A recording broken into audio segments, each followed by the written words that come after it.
Hey, who remembers Nickelodeon All-Star Brawl? The new platform fighter on the block that everyone and their cousin were hyped about when it got announced back in July, only for it to come and go so fast after its early October release that there's a decent chance you already forgot about it? Crazy how a game with such attention and so much potential ended up met with such a resounding meh since it came out. But just what happened to make such an anticipated title become such an afterthought? I want to use my decade-plus experience playing competitive Smash, apply my background interest in game design, and take a closer look at the game as it currently is, and pick apart what it did well and what could have been better. Some constructive criticism should hopefully help put a spotlight on the problem spots so they can be made better in the long run. Alright, here goes nothing. First, let's look at the game overall and different modes and features, because there's a lot to unpack here. Actually, there kind of isn't, and that's the problem. 3 types of standard matches, training, a single-player arcade mode, online play, and that's it. It's a stark contrast to how much Smash has going on with each new entry, and while I didn't expect a smaller team most known for indie projects to match up to such a monolithic franchise right away, right now it's not even in the ballpark. Even fellow indie-developed fighter Rivals of Aether has a lot more content than this, and that's if you don't include the fan-made stuff in its Steam Workshop.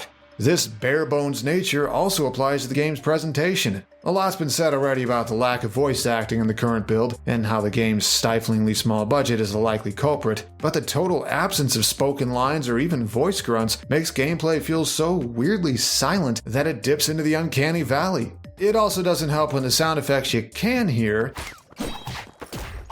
are generic and completely identical for every brawler regardless of what they're using to attack. The more you play, the more you notice it, and it's jarring.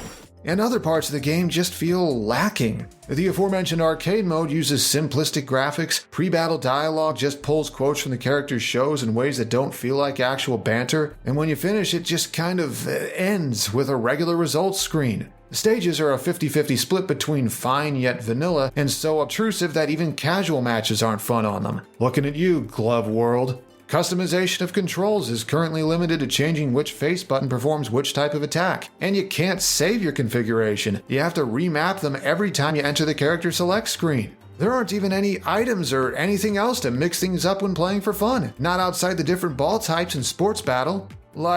Don't get me wrong, there are some good points too. The actual gameplay is pretty fun once you get the hang of it, the online competitive modes aren't half bad, and making a full mode out of the custom sports stages that used to be popular was a legit cool idea. But it feels like there isn't enough going on here period right now, much less enough cool ideas. Do I think the devs got lazy or didn't care like you see in so many other cases like this? No, I don't think it was that, especially not with how transparent they've been about addressing the game's problems. I think they had an early deadline forced onto them by higher-ups, either the guys at Game Mill or executives from Nickelodeon themselves, and had no choice but to rush development just to have the thing in a presentable state in time for release. Data miners have even found evidence of stuff like currently unused stages and even items that weren't finished in time. If you ask me, this thing should have been delayed a month or two to give it time to apply more polish. But instead, the devs are left scrambling and we're left waiting to see what could be done in future updates.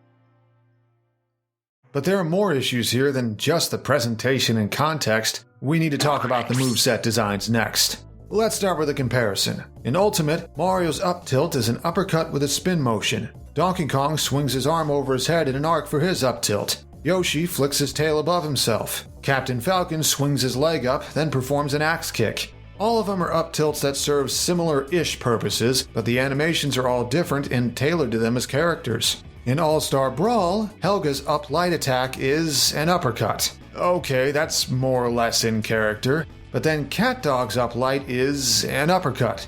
April O'Neil swings a mic in an uppercut motion. Patrick swings a Krabby Patty in an uppercut motion. See the problem here? There are multiple examples of movesets being weirdly homogenized across the roster, and it makes each brawler feel less unique. Speaking of copying stuff, another strange design choice is how many brawlers' aerials are copied from their grounded movesets. For example, Lincoln's mid and up light aerials are just mid-air versions of his regular mid and up lights. Powdered Toast Man has the same problem. His up and down aerials are near identical to their grounded counterparts. April got it really bad. All 3 of her strong aerials are the same as on the ground with only minor differences in hitbox placement. If you're going to make a point of giving your characters extra moves in the air, it feels kind of weird to have them just be copied over half the time. And we know the devs can come up with unique stuff, as some brawlers like Danny Phantom have completely original strong aerials. It also leads to some weirdness, like Nigel's down strong feeling completely out of place in the air when he has no ground to stretch out on. And that ain't the only move with an awkward animation for its role. Reptar's light up air is a high kick on a character the animation doesn't fit well on, using a pose that honestly make more sense on the ground. Toph's light down air, a sudden headbutt, is jarring with how fast it comes and goes. Honestly, it'd have worked better as a strong down air with a more pronounced animation. And it's far from the only move that feels too sped up. Look at Korra's or SpongeBob's light down attacks. I get that they're light hits, but honestly, these moves could have been more drawn out to better fit the animations. And some strong attacks don't feel like they have the right amount of oomph to feel like strong attacks. Lucy's mid-strong doesn't feel nearly forceful enough for how powerful it is. If she's just gonna stick her umbrella out like that, maybe it'd have worked better as her grounded mid-light attack while keeping her tarot card for the aerial version. And why does Reptar's grounded down strong feel so soft? Maybe this should have been sped up and made his down light while his current down light took its place. And some other strong attacks just feel off. Why is SpongeBob's imagination attack a down strong when he clearly brings his hands up and swings them overhead? Wouldn't it have worked better to make that his up strong and use his karate glove for a down strong where he chops in front of and then behind himself? And Patrick just putting his laziness trophy onto his head doesn't feel like a strong attack at all. Could it have worked better to have him, I don't know, pull the trophy out of hammer space and flip it up above him for the hitbox, with it landing on his head afterward?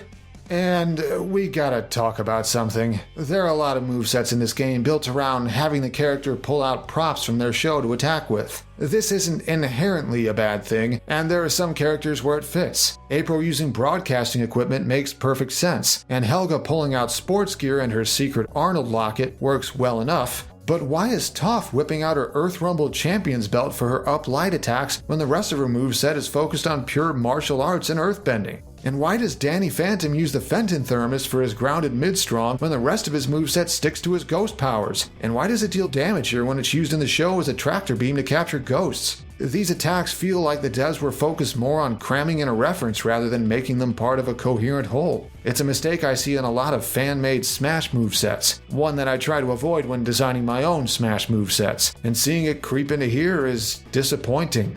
And there are a couple movesets in particular that feel like they just don't fit the character they're on. Okay, this is mainly a thing with the two avatars. Aang is a pacifist by nature and prefers to fight from a distance and turn his opponent's aggression against them. So why do you end up with this super high-octane rushdown moveset when he'd have made more sense as a zoner with some hit-and-run elements? And while Korra's much more willing to jump into the fray, she's still a master of bending the elements and using them in creative ways. So why is she a close-range specialist with clunky movement and mechanics that only help her attacks hit harder when she can land them?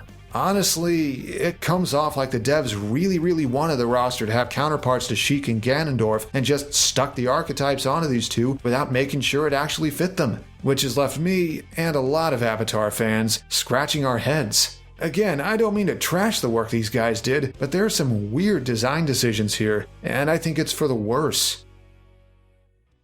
Which brings me to my other biggest gripe with All-Star Brawl. A lot of focus was put on the game's mechanics leading up to launch, how different they are than Smash, and how much they encourage frantic, fast-paced, hype-inducing gameplay. But it turns out the way they've been handled could have been better thought out, and right now may be causing more harm than good.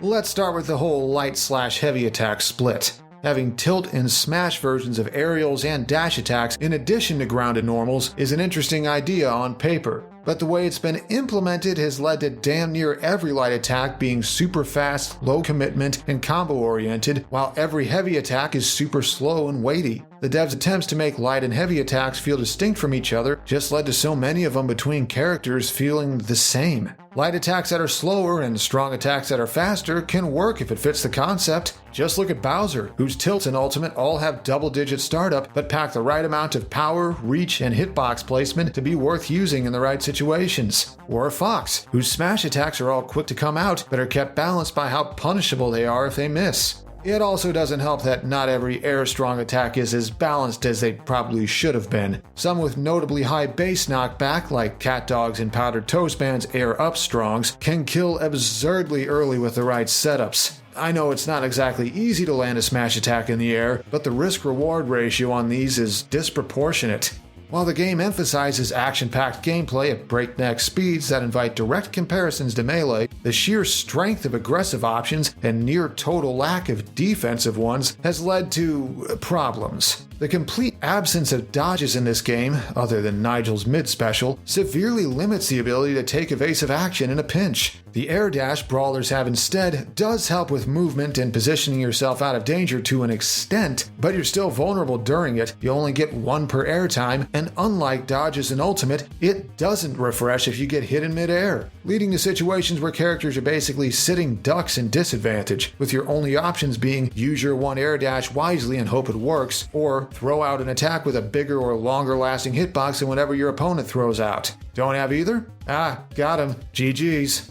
While blocking does help, especially being able to hold indefinitely as long as you aren't pushed to an edge, the very limited options out of it if you don't get a perfect block makes it hard to punish if an opponent overextends and throws out an attack they shouldn't have. Which leads to a game that may be too aggressive for its own good, handing all the tools to players who press the most buttons or have the advantage at the time. People complain about Ultimate feeling like it rewards mashers, but this game really does. All of this leads to a serious underlying balancing problem. There are entire character archetypes and playstyles that are inherently unviable right now because the game's mechanics simply don't let them be. Poor Patrick can't put his grappler moveset to full use because he hardly ever gets the openings. Players are so rewarded for using constant attacks and burst movement that there are few opportunities for his command grabs to work. His poor mobility doesn't help matters. Or what about Toph, whose slower pace game plan built around setups and stage control just can't keep up in a game with such powerful approaching tools and with ludicrous combo damage and kill confirms directly from winning neutral. And big bodies like Reptar and PTM get absolutely ragdolled the moment they get put in a disadvantaged state. And have you noticed how I haven't mentioned any zoner characters at any point yet? That's because zoning as a whole just kind of isn't viable in this game. At all. The multiple pro-aggression and anti-projectile tools shared by the entire cast, combined with the fact that the only two brawlers with notable disjoints have rushdown playstyles, means an entire archetype just isn't here. Some of you who don't like fighting zoner characters might applaud that, but it gives us less variety on the roster and makes the game less interesting overall. Again, don't get me wrong, I don't mean to dunk on the game just for the sake of it, since I know that's low-key popular right now. I get what they were trying to do by capturing the feel and spectacle of Melee with the trimmings of a modern platform fighter, but right now it's run smack dab into the worst of Melee's flaws without enough upsides to compensate and appeal to a wider fan base. In summary, Nickelodeon All-Star Brawl has a lot to address in order to stick around for the long haul. Bare-bones content in the base release of the game hasn't appealed to anyone who doesn't play fighting games competitively. Design issues and strange creative decisions in the cast's movesets make the roster feel less polished than it could have been. And the game's mechanics in their current form have flaws that, in my opinion at least, are dragging it down. So much potential was and still is here, but the buzz that surrounded its announcement has all but vanished already. Honestly, I do hope the devs can turn this game around. They are still actively updating it and genuinely seem to give a damn about making it better. We know a few free updates are in the works. They've said recently that alternate costumes are coming soon, and DLC has already been confirmed. So hopefully that'll lead to more robust content in the long run. And while I have my preferences for who I'd want as DLC, there are plenty of fan favorites who could help reignite interest and regrow the player base. Hey, if Power Rangers Battle for the Grid can flip the script after its rough start, why can't this pull it off too? Special thanks to these people for helping make this video happen, especially my patrons for their continued support. Hopefully I wasn't too harsh. I really do like how more platform fighters are popping up now, and hopefully this subgenre really starts to flourish. So, until next time, how in the world am I going to cover all of these?